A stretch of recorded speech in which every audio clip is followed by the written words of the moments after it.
You're watching National News TV! Where'd everybody go?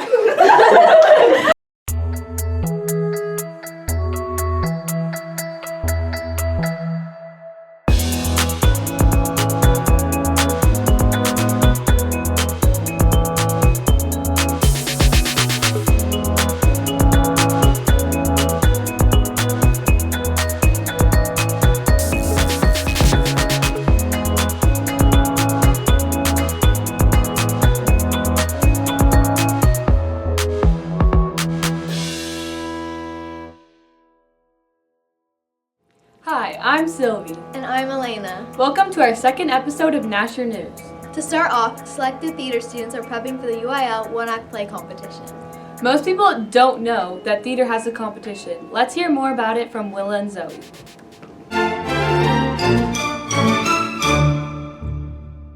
The University Interscholastic League, also known as UIL, is a competition well known for its sports, academics, and music. But did you know theater competes as well?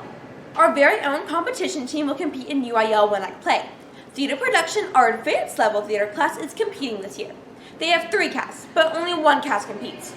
Orange Cast, as we call them, is now working their hardest to win. This year we are putting on The Greek Mythology Olympiaganza!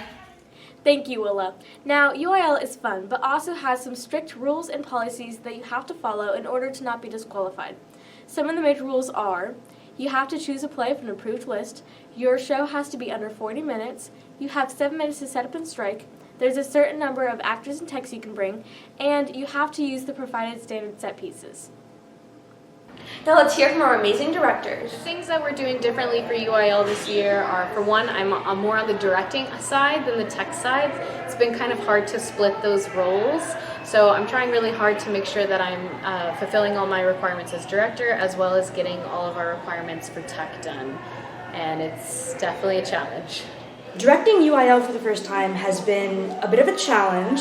It's different being on this side of things. I started doing UIL when I was in middle school, so it kind of feels full circle for me. But it's been a lot of fun. I like directing a lot more than I did when I was acting in middle school. It can be a lot to juggle for the students and then also for the directors.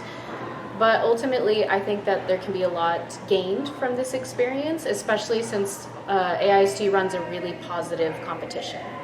Students get a lot more scared with the competition aspect. A lot of them have never done theater in a competitive way. But on the flip side, a big pro of that is once students understand that it is a competition, you're able to pull a lot more out of them because their competitive edge kicks in. Now let's see what it's like to work on stage. Being in UIL cast is a good opportunity to compete with other schools and perform our play in front of judges. Being part of the UIL cast is really awesome, and I'm really happy that I get the experience. It's pretty stressful to think that I have the whole show lying on my shoulders since I'm one of the narrators. Having the weight of UIL on my shoulders is kind of scary, but I also feel like UIL is a group effort, and so if we don't move on, it'll be okay. Now let's hear what it's like to work behind the scenes. What it's like to be behind the scenes, it's like kind of nerve-wracking with how dark it is back there. At first, there's not much to do while casting is going on, but currently we're really stressing because there are so many props that we have to take care of. Yes, it is stressful. If you do one thing wrong, everyone's gonna know that it was you who did it, because for me especially, I'm the only one doing sound.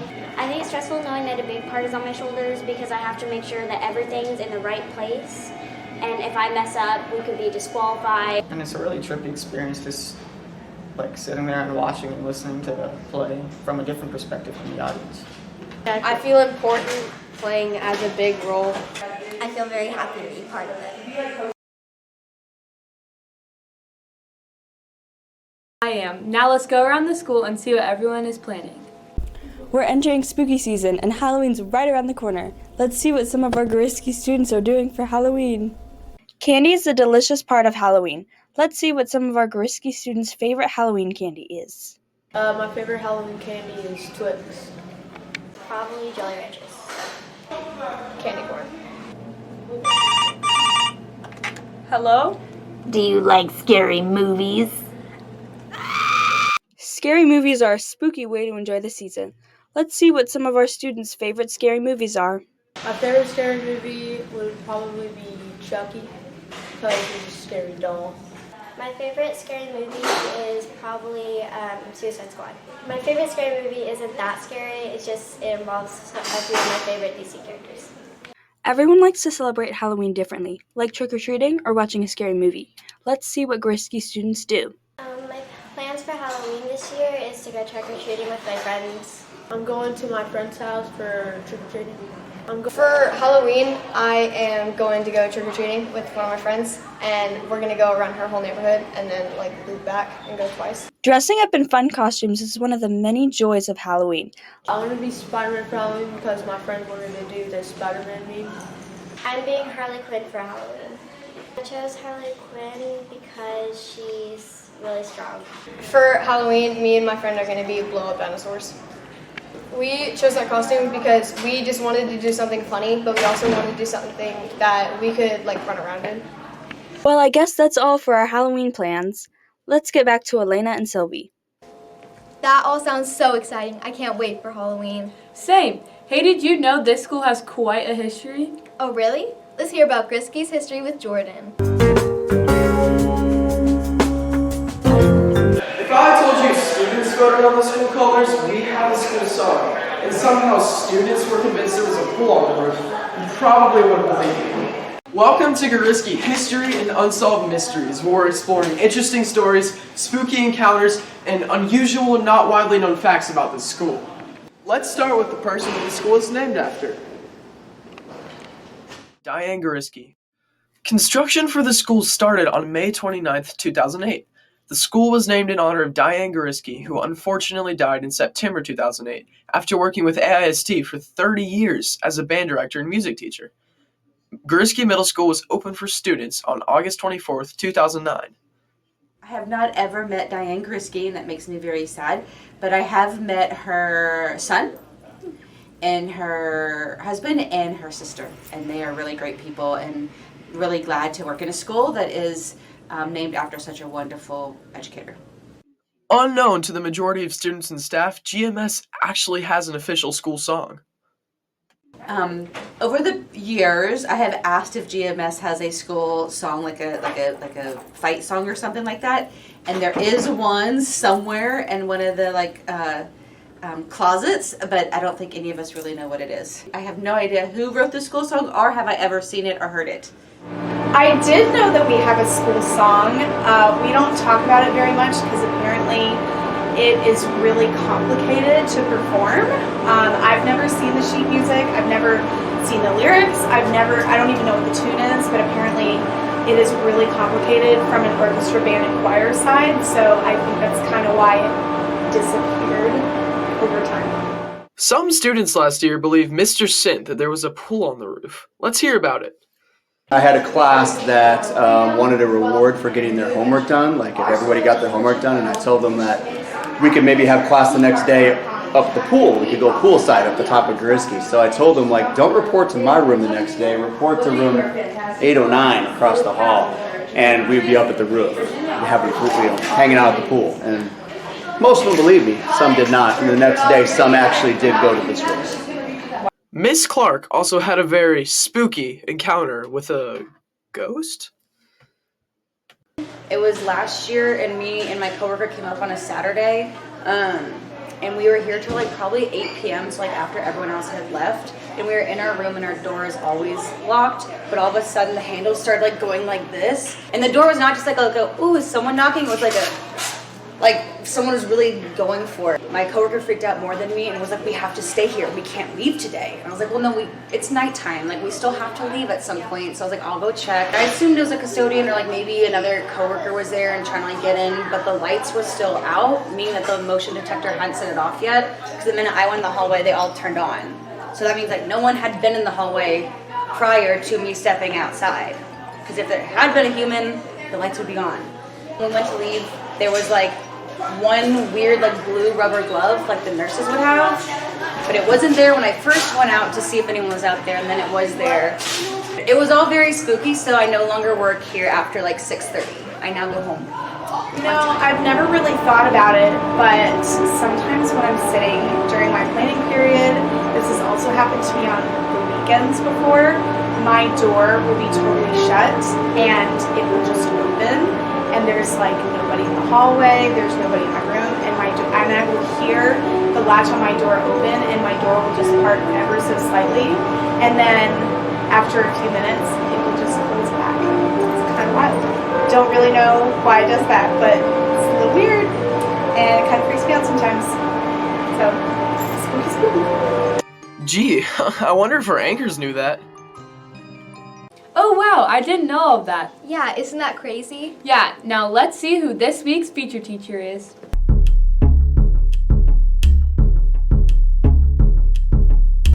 This week's feature teacher is Miss Dreyfus.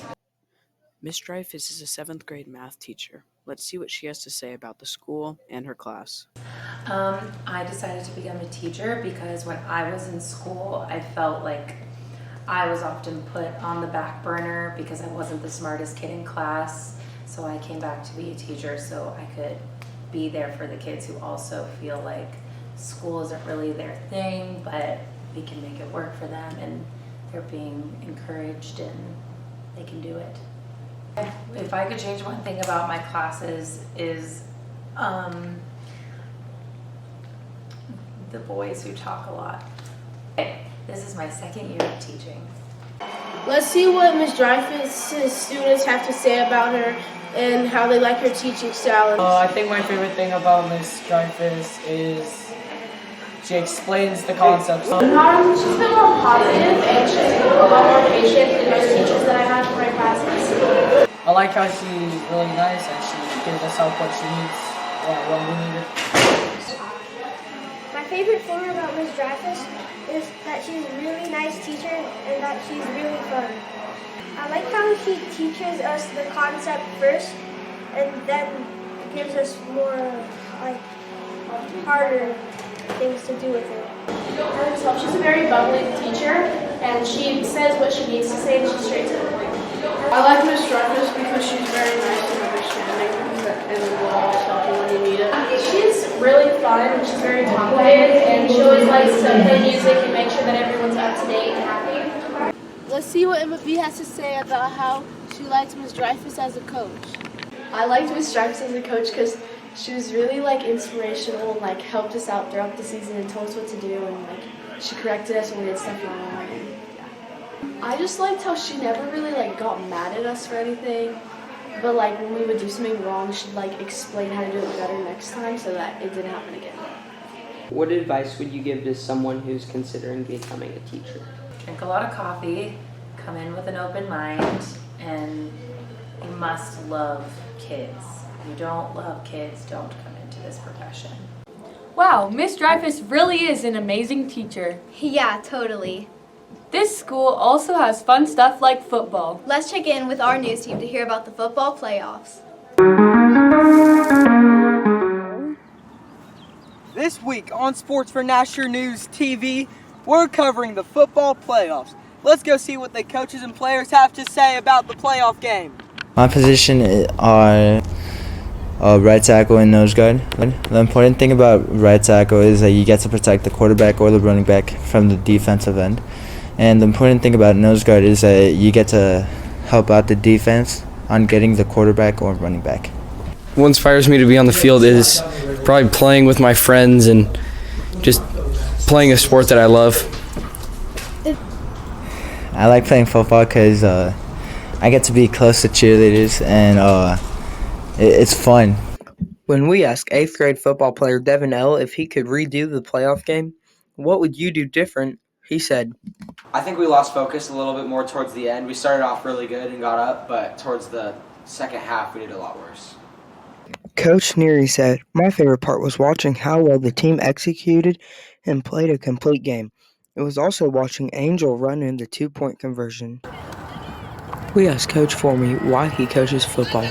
He told us, sport I love. I grew up playing it. I think it teaches kids a lot about mental toughness, about teamwork, and about life. This has been such a good team that I can't pick only one player. I would say Devin Lone and Liam Bell both stood out on offense, and so did Noah German. On defense, Kylie and Grayson Gaspard were really good.